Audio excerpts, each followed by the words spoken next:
할렐루야. 네, 우리 호산나 찬양대가 어제 같이 밥을 먹었더니 더 얼굴이 막 밝아지신 것 같아요. 오늘 찬양을 하면서 이렇게 느꼈어요. 이제 우리 찬양이라는 게 그렇잖아요. 그 가사가 기쁜 것도 있고 또 때로는 슬픈 것도 있고 이렇잖아요. 근데 기쁜 찬양을 할 때 마음을 담아서 찬양하면 얼굴이 다 기뻐지겠죠. 또 힘들고 어려운 그렇지만 그 속에서 있는 하나님의 은혜 생각하면 또 굳건해지기도 하고, 오늘 찬양하는 모습을 뵈니까 즐거운 찬양을 해서 그런지 막 얼굴이 까딱까딱 이렇게 하시면서 찬양을 하시는데 참 보기 좋았습니다. 앞으로 찬양에 마음과 신앙을 다 담으셔서 찬양하시는 귀한 호산나 찬양대 되시기를 간절히 축원합니다. 우리 격려의 박수 한번 하시죠. 네, 인생에는 삼사, 삼걸, 삼기 이게 있답니다. 삼사가 뭐냐? 인사, 감사, 봉사래요. 이거 잘하는 사람이 행복한 사람이랍니다. 인사 잘해서 욕먹는 거 없고, 감사 잘하면 잘할수록 복이 더 넘치고, 또 봉사하면 봉사할수록 기쁨이 넘치는 거예요. 그래서 삼사 가지고 살아가는 사람이 행복한 사람이랍니다. 삼걸이라는 게 있대요. 이건 후회에 대한 거예요. 좀 더 잘할 걸, 그러지 말 걸, 참을 걸. 후회가 쌓이는 삶이 있다는 거예요. 또 세 번째 삼기는 인생의 말년에 가면 갈수록 버리기, 칭찬하기, 나누기 잘 알아야 된다는 거예요. 점점 더 욕심도 버리고 내가 가진 것도 버리고 줄이고 이거 잘해야 되고, 주변에 있는 사람에게 계속 칭찬하라는 거예요. 칭찬의 자리로 계속 칭찬해 나가는 자리가 넓어져야 되고, 마지막에 나누기, 하나라도 더 나누고 하나라도 더 함께하면 그러면 주변에 사람이 많아진다는 거예요. 우리가 후회되는 것들은 줄이고 감사의 것은 늘려야 됩니다. 그게 복 있는 삶이고 신앙의 삶이에요. 신앙의 삶을 이렇게 살아가면서 후회될 거를 계속 후회하고만 살아간다, 그건 올바른 신앙생활이 아니죠. 신앙생활이 점점 시간이 가면 갈수록 후회될 것은 점점 줄여져 가야 되고, 감사할 것은 점점 늘어나야 되고, 우리 모든 성도들의 삶에 그러하시기를 간절히 축원합니다. 우리가 계속 감사에 대해서 말씀을 나누고 있는 거예요. 찌라도 설교를 하고 있는데, 찌라도 설교는 사실 감사에 대한 설교예요. 찌라도 그러니까 좀 없어 보이잖아요. 좀 있어 보이게 하려면 사실은 이게 반전 있는 신앙 이렇게 표현하면 되는 거예요. 우리가 없다 그러면 그건 불평의 자리가 되는 거예요. 그러나 없을지라도의 하나님을 만나면 감사하고 기뻐하는 자리를 만나게 되는 거죠. 우리가 하나님이 나에게 늘 주시는 것만 그냥 그렇게 하시면 내가 감사하죠, 그렇게 하는 것은 신앙의 좀 낮은 단계죠. 그러나 우리가 그렇게 하지 아니하실지라도, 하나님이 나에게 이것을 응답하시지 않으실지라도 그것을 믿고 나아가면서 하는 신앙을 가지면 그 신앙 가운데 오히려 담대한 신앙들을 가지게 되는 거예요. 그런 신앙들이 하나님 앞에 늘 감사할 수 있는 조건들을 우리 속에 자꾸 만들어주는 거예요. 상황이 조건이 됐다고 감사하는 게 아니라 우리가 사용하는 언어 속에 이게 정말 없을지라도 하나님을 만나는 것 때문에 감사하는 거고요. 하나님이 그리 아니하실지라도, 그렇게 하지 않으실지라도 내가 하나님을 바라보며 신앙을 지키고 믿음을 지켜나가는 그 감사가 정말 귀중한 감사잖아요. 오늘 또 한 가지 중요한 감사의 제목들, 크고 견고할지라도예요. 하나님은 참 크고 광대하신 하나님이세요. 믿으십니까? 하나님의 광대하심을 봐야 돼요. 하나님의 엄청난 광대하심과 전능하심을 가지신 분, 전 우주 만물을 만드신 분이 하나님이신데, 근데 살다가 신앙생활 하다가 보면 자꾸 내 생활 자리만 들여다보게 돼서 하나님을 내가 축소하게 만드는 경우가 너무 많은 거예요. 내 눈에 보이는 하나님만 찾아가는 거죠.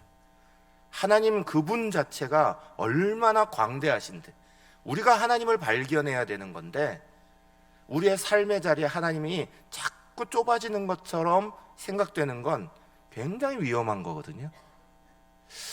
독일의 시인 릴케라는 시인이 있어요. 그 릴케라는 시인이 처음에는 예수를 안 믿다가 나중에 예수를 믿게 됐습니다. 그것도 아주 신실하게 예수를 믿게 됐어요. 예수를 믿게 된 이유 중에 한 가지가 러시아 여인을 만나서 결혼했어요. 그리고 그 여인과 함께 러시아를 여행하게 된 거예요. 친정집이죠. 처갓집 동네죠. 그 러시아를 여행하는데, 이 릴케가 독일의 시인이잖아요. 독일이 예쁘고 아기자기하고 그렇긴 하지만 유럽이라는 곳을 여러분 가셔서 알겠지만 유럽은 좁아요.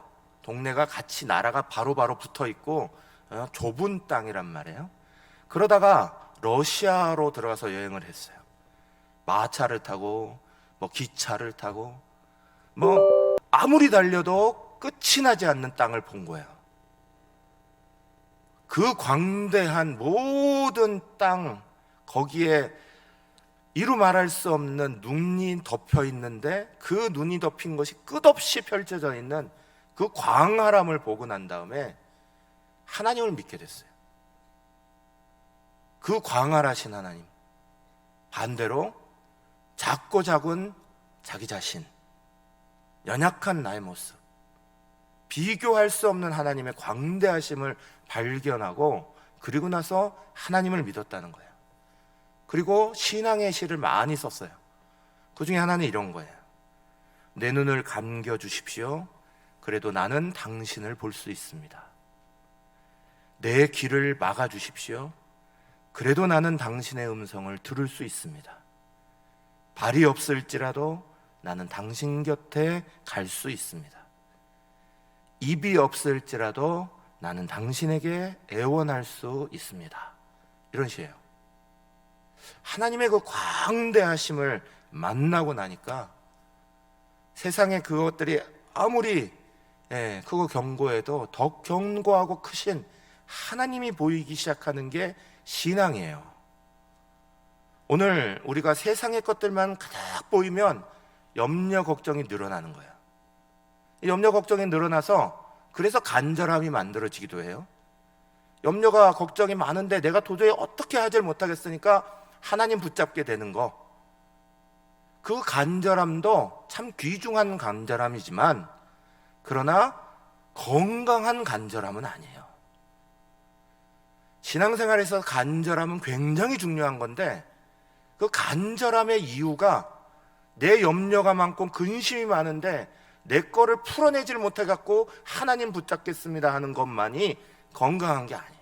진짜 건강한 신앙은 하나님을 향한 열망이에요. 열정이에요. 그걸 보여주는 사람이 바로 오늘 주인공인 갈렙이라는 분이에요. 갈렙의 신앙은 열정을 가지고 있는 거예요. 근데 그 열정이 하나님을 향한 열정이에요.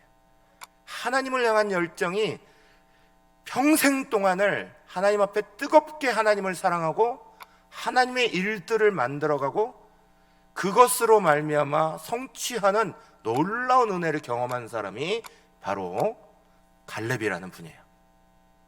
오늘 우리가 먼저 10절 11절 말씀 제가 다시 한번 읽겠습니다. 이제 보소서, 여호와께서 이 말씀을 모세에게 이르신 때로부터 이스라엘 광야에서 방황한 이 45년 동안을 여호와께서 말씀하신 대로 나를 생존하게 하셨나이다. 오늘 내가 85세로 돼 모세가 나를 보내던 날과 같이 내가 오늘도 내가 여전히 강건하니 내 힘이 그때나 지금이나 같아서 싸움에나 출입에 감당할 수 있으니 아멘. 저는 이 여호수아 14장에 나오는 갈렙의 이 고백을 들을 때마다, 고백을 읽을 때마다 막 가슴이 쿵쾅쿵쾅 거려요. 이 열정이 얼마나 뜨겁게 느껴지는지 몰라요. 85세예요. 85세 되는 나이. 그런데 갈렙에게는 85세가 말 그대로 숫자에 불과한 거예요. 나는 아직도 힘이 있습니다. 힘이 진짜 있겠어요? 85세인데. 그런데 마음의 힘이 그렇다는 거예요. 나는 정말 지금도 여전히 똑같습니다. 45년 전이나 지금이나 여전히 하나님의 약속을 믿습니다. 그 하나님의 약속을 향하여서 내게 이 것을 주십시오, 내가 이곳을 향해 가겠습니다 말하고 있는 이 열정, 하나님을 향한 그 열정이 얼마나 놀라워요. 우리가 잘 알듯이 갈렙은 광야에서 살아남은 2명 중에 1명이에요. 여러분이나 저나 잘 성경을 읽으신 분은 잘 아시죠? 광야 생활 출애굽 딱 할 때 장정만 60만이 나왔다 그랬어요. 애굽에서 탈출할 때. 장정이라는 말은 20세에서 50세를 가리키는 거예요. 20세에서 50세를 가리키는 남자, 그들 숫자가 60만이었어요. 그러니까 그것을 넘는 남자나 여자나 또는 어린이나 이 숫자를 더하면 거의 200만에 가까울 거다 우리는 예측해요.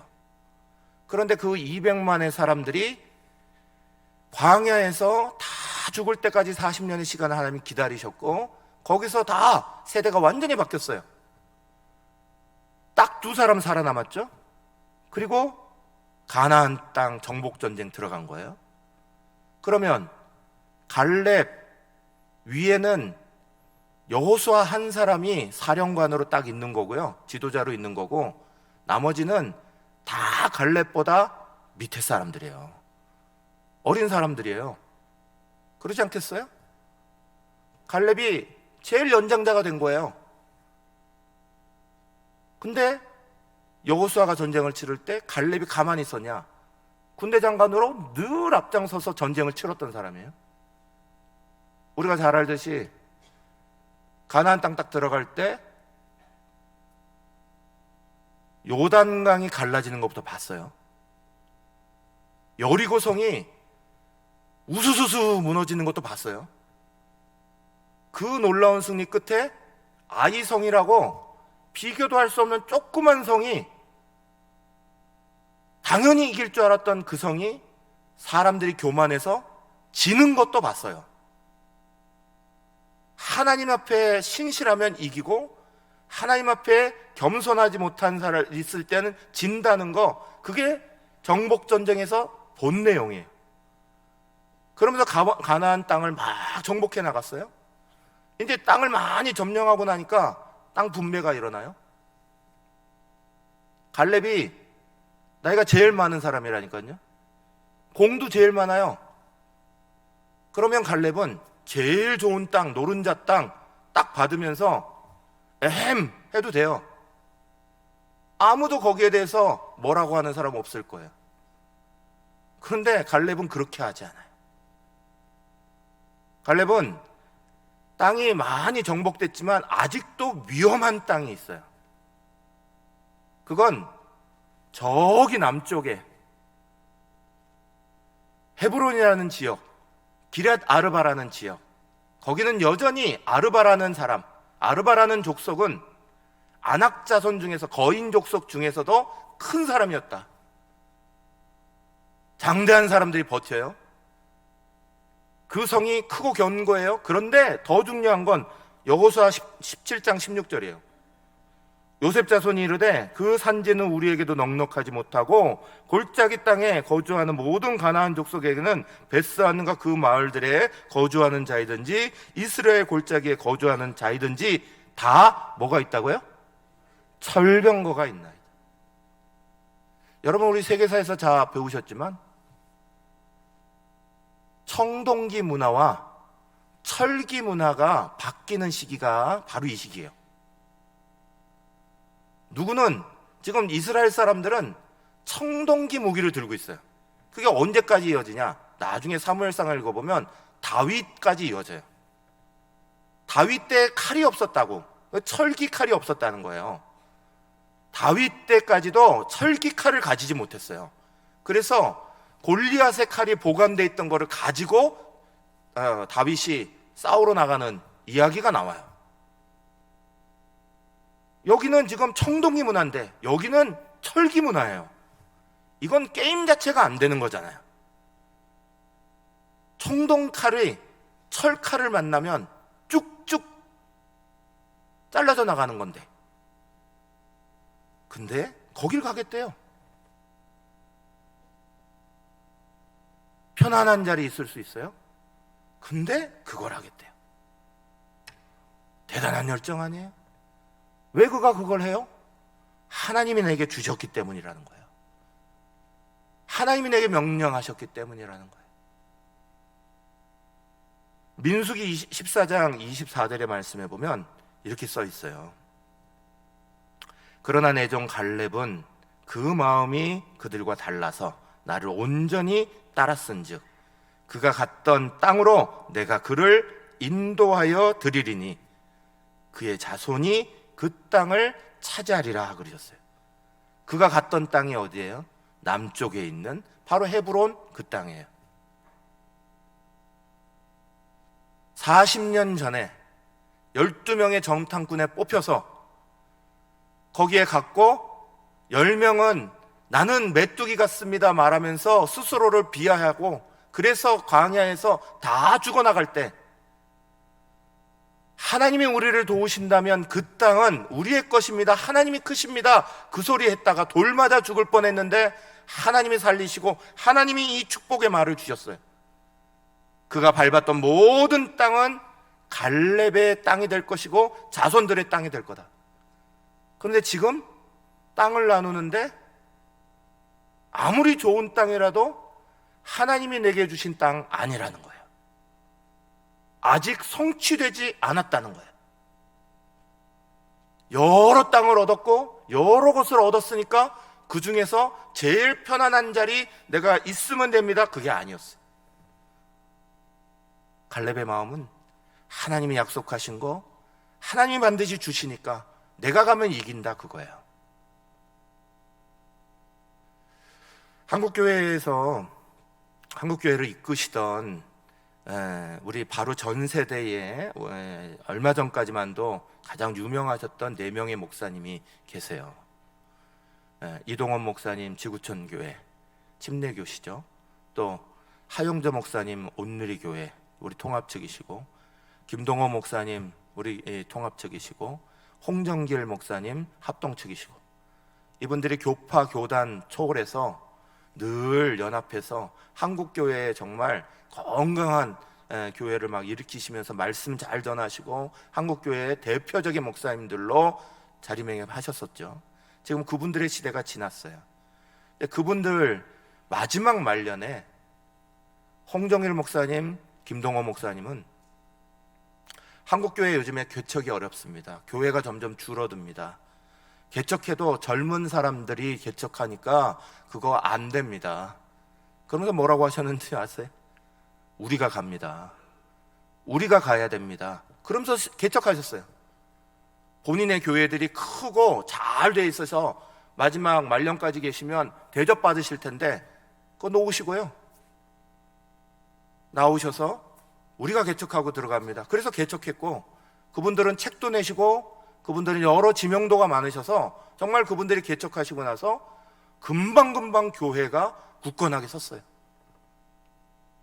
요즘 정치권에서도 그런 말 하죠. 험지로 가야 됩니다. 험지로 가야 됩니다. 험지로 아무나 보내는 게 아니죠. 능력 있는 사람 보내는 거예요. 정말 지도자급이 되는 사람들 보내는 거잖아요. 편한 데 있지 말라.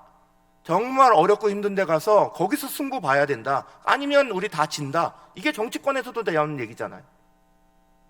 갈렙은 이미 내가 편안한 자리 얻겠다 말하지 않아요. 세상적인 이유도 아니에요. 하나님을 향한 그 열정이, 하나님에 대한 마음의 그 뜨거움이 멈춰 있지 않았어요. 그런데 그 뜨거움, 그 열정이 만들어낸 단어가 뭐예요? 그게 12절에 나오는 말씀이에요. 같이 읽겠습니다. 그날에 여호와께서 말씀하신 이 산지를 지금 내게 주소서. 당신도 그날에 들으셨거니와 그곳에는 아낙 사람이 있고 그 성읍들은 크고 견고할지라도 여호와께서 나와 함께 하시면 내가 여호와께서 말씀하신 대로 그들을 쫓아내리이다. 아멘. 사랑하는 여러분, 여기에서 나오는 단어가 뭐야? 이 열정이 만들어낸 단어가 뭐예요? 크고 견고할지라도 라는 단어예요. 하나님을 향한 열망, 하나님이 내게 주시는 그곳을 향한 그 뜨거운 열정, 하나님이 내게 주시는 비전을 바라보는 열정, 그게 만들어낸 게 크고 견고할지라도예요. 이 말의 의미는 이거예요. 세상은 크고 견고해요. 그런데 하나님은 더 크고 견고하시다는 거예요. 이 말의 의미는 나는 세상 보고 있는 게 아니라 뭘 보고 있다고요? 하나님 보고 있다는 거예요. 갈렙의 눈에는 그 땅에 호불호를 보여지는 게 아니에요. 이거 이미 민수기에서요, 40년 전에, 45년 전에 그 땅 정탐할 때부터 갈렙이 가졌던 믿음이에요. 세상의 사람들은 와, 거기가 크고 견고해서 우리 자신들은 메뚜기 같아요. 저 장정들에 비해서 우리는 아무것도 아니에요. 뭐가 보였어요? 세상에 나머지 10명의 정탐본 뭐가 봤어요? 세상이 보인 거예요. 문제가 보인 거라고요. 갈렙은 뭐가 보였어요? 문제를 붙잡고 계시는 하나님이 보이는 거예요. 그게 신앙이에요. 오늘도 우리는 똑같아요. 올 한해 우리가 문제를 가지고 살아갑니다. 세상 가운데 문제 없이 살아가는 자리는 딱 한 군데밖에 없다 그러죠. 어디예요? 무덤이죠. 무덤만 문제가 없는 거예요. 내가 살아가는 모든 자리에는 날마다 문제가 터지는 거예요. 그런데 그 문제가 십자가를 가리고, 문제가 하나님이 안 보이게 만들고, 문제만 커다랗게 보이고, 문제가 너무 크고 견고해요. 그래서 그 문제 앞에 서니까 나는 아무것도 아니래요. 메뚜기래요. 근데 갈렙은 그때나 지금이나 여전히 문제가 보여요. 그게 크고 견고한 것처럼 보여요. 그러나 하나님은 더 크고 견고하시다는 거예요. 하나님이 광대하신 분이죠. 하나님이 붙잡고 계시죠. 그거 볼 줄 알고 그걸 믿을 줄 아는 사람이 믿음의 사람들이잖아요. 올해 저와 여러분은 계속해서 믿음의 자리를 걸어가시고 살아갈 겁니다. 때로는 넘어질 수 있어요. 때로는 지칠 수 있어요. 사랑하는 여러분, 유도라는 운동을 아시나요? 유도뿐만 아니라 사실 많은 운동이 그러는데, 제일 처음에 배울 때 뭘 배우느냐? 넘어지는 걸 배워요. 낙법이라는 걸 먼저 배워요. 쓰러지는 걸 배운다고요. 쓰러지는 거 앞만 배워봐요. 이기지 못하는 거예요. 이기는 게임이 아니잖아요. 넘어뜨려야 이기는 거지, 자기가 넘어지는 거 아무리 연습한다고 이기는 거 아니에요. 그런데도 제일 먼저 낙법이라는 걸 배워요. 넘어지는 걸 배워요. 왜요? 잘 넘어질 줄 알아야 잘 일어날 줄도 아는 거예요. 넘어지는 걸 무서워하지 말라는 거예요. 쓰러지는 걸 걱정하지 말라는 거예요. 오히려 굳건하게 일어나는 걸 잘 배우라는 거예요. 지난 주간에도 허리 아프신 분이 있어갖고 신방했어요. 허리에 한번 문제가 생겨요. 건강에 문제가 생겨요. 걱정하고 염려하고 막 그러시는 거예요. 그래서 기도해드리면서 잘 일어나시는 법을 또 가르쳐 드렸어요. 영적으로도 잘 일어나는 것도 중요하지만 육적으로나 영적으로나 똑같아요. 허리 아프신 분이 일어날 때 어떻게 일어나야 돼요? 밤에 이렇게 자리에 누워있다가 벌떡 일어나시면 돼요? 그렇게 하면 큰일 나요. 일어날 때 먼저 잡고 몸부터 일으키고, 그 다음에 다리를 옆으로 내려서 침대 밑으로 다리를 옮기고, 그러고 나서 또 손을 딱 짚고 기대가지고 일어나셔야 되는 거예요. 잘 일어나는 거 하려고 그러면 이제까지는 내가 퍽퍽 일어나고 그냥 아무 생각 안 하고 일어나는 거 했는데 한 번 넘어지고 한 번 다치고 한 번 그러고 나면 일어나는 걸 고민하는 거예요. 잘못 일어난 방법이 아니라 잘 일어나는 방법을 거치는 거예요. 사랑하는 여러분, 우리는 믿음의 자리를 지켜나갈 때 올 한 해도 수없는 문제를 만납니다. 수없는 문제 앞에 서요. 당장 연초부터 가스비, 전기비, 물가 줄줄이 오른다는 것만 있지 내 주머니 다 비어가는 얘기는 뻔하잖아요. 이거 도대체 크고 견고한데 이거 어떻게 살아가야 돼? 걱정부터 일어나요. 오늘 갈렙이 12절에서 분명히 가르치잖아요. 다시 12절 보겠습니다. 그날에 여호와께서 말씀하신 이 산지를 지금 내게 주소서. 당신도 그날에 들으셨거니와 그곳에는 아낙 사람이 있고 그 성읍들은 크고 견고할지라도, 여기서부터 같이 읽으세요. 시작. 여호와께서 나와 함께 하시면 내가 여호와께서 말씀하신 대로 그들을 쫓아내리이다. 이게 중요한 거죠. 세상이 크고 견고한 게 중요한 게 아니에요. 그거보다 더 크신 하나님 손을 붙잡고 있느냐, 그게 중요한 거죠. 그게 신앙이에요. 그러면 기도만 하라, 그 소린가요? 이거 오해하시면 어리석은 거죠. 기도하고 하나님이 다 해결해 주실 거예요? 그런 건 없어요. 이 갈렙도요, 하나님이 함께 하시면 내게 힘을 줄 거라는 거예요. 내가 지금 가서 싸우겠다는 거예요. 그 싸움에서 하나님은 지혜를 주시고 방법을 주시고 길을 열어주시고 반드시 이기게 하실 거라는 거예요. 내가 안 싸우겠다는 소리 아니에요. 내가 가만히 있겠다 소리 아니에요. 뜨거운 열정 가지고 오늘 내 자리를 갈 거예요. 그런데 세상이 더 두렵게 보이지 아니하도록 오늘 내가 하나님 앞에 기도하고 하나님 내게 주시는 지혜 얻고 하나님 주시는 방법 찾고 그 방법으로 뚫고 나가겠다는 거예요. 하나님 반드시 뚫어주실 거라는 거예요. 열어주실 거라는 거예요. 이게 크고 견고할 찌라도의 신앙이에요. 아직도 한탄하고 계십니까? 문제들이 너무 커요. 이걸 도저히 못 뚫고 나가겠어요. 문제가 너무 견고해요. 우리는 이렇게 한탄하고 계십니까? 내 눈에 좁은 시각으로만 보고 계십니까? 하나님의 광대함을 찾지 못하시면 우리는 세상 가운데 두려워하는 사람이 되는 거예요. 신앙이 왜 중요해요? 그 자리에서 크고 견고하신, 세상의 어떤 문제보다 더 광대하신 그 하나님을 찾고 발견하는 자리가 신앙의 자리예요. 사랑하는 여러분, 신앙생활 하시면서 하나님 못 발견하면, 이 크신 하나님 못 발견하면 무너지는 거예요. 그러나 제가 말씀드렸죠, 반전 있는 신앙이라고. 하나님 발견하면 이거 안 될 것 같았는데 반전이 일어나기 시작하는 거예요. 그때부터 신나는 거예요.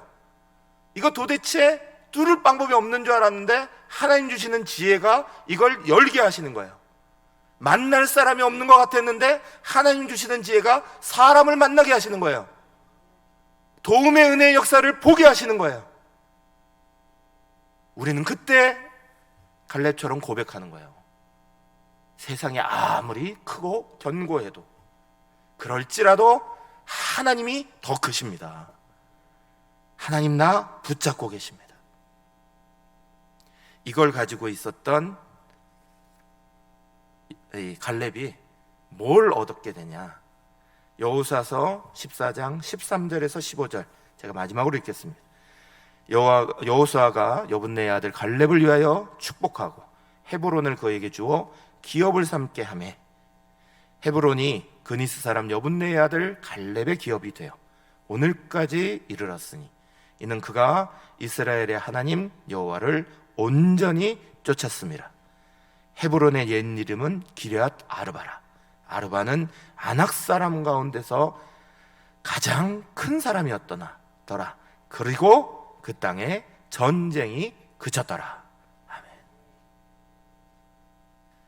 갈렙은 하나님 발견하면서 40세에 이 부름 받기 시작했거든요.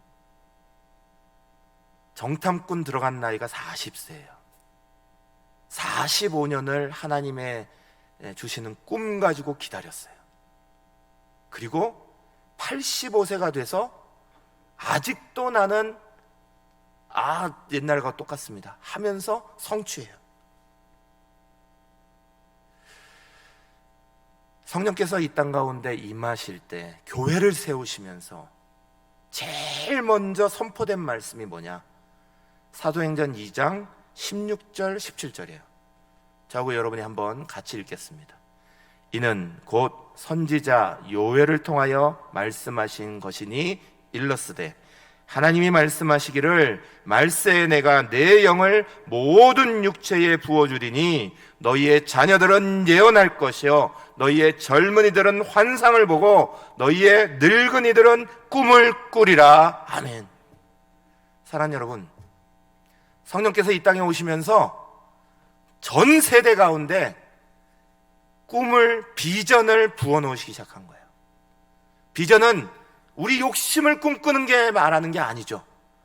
하나님으로부터 받고 하나님이 이루게 하시고 하나님을 향한 열정과 그 열망이 만들게 하는 역사예요. 그게 비전이에요. 성령께서는 우리 모든 사람들에게 이 꿈을 불어넣으셨어요. 사랑하는 여러분, 나이가 들어서 나는 나이 때문에 못하겠어요. 건강이 나빠져서 건강 때문에 못하겠어요. 젊은이들은 요즘에 젊어서 아무것도 할 수가 없어요.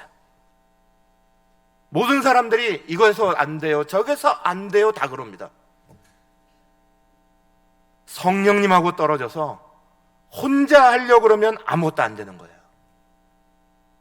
성령은 우리 가운데 꿈을 주시는 분이시고요, 성령은 그 꿈을 성취하게 하시는 분이에요. 그것을 향해 열정적으로의 마음을 뜨겁게 만드시는 분이에요. 내 필요를 따라 내 간절함 때문에, 내 염려 때문에 간절함이 생기는 게 아니라 하나님이 우리 가운데 이루게 하시는 놀라운 꿈과 비전이 우리를 가득하게 하고요, 그것으로 말미암아 내 자신이 약해지지 아니하도록 만드시는 분이 성령 하나님의 역사예요. 교회가 교회답기를 꿈꾸는 마음들이 우리 속에 일어나는 거고요, 믿음의 사람들이 믿음의 사람답게 살아가도록 만드시는 것이 하나님이 일하시는 이 방법이에요. 세상이 아무리 크고 견고해 보여도 그 속에서 하나님이 더 크시다 증거할 수 있는 사람들이 그리스도의 사람들이에요. 사랑하는 여러분, 열정이 사라져가는 것을 가만히 두지 마세요. 성령께서 꿈을 사라지게 하는 것들을 우리 가운데 있을 수가 없는 거예요. 성령님이 계시면 꿈이 끝나지 않아요. 그런데 성령님이 우리의 마음속에 사라져버리면,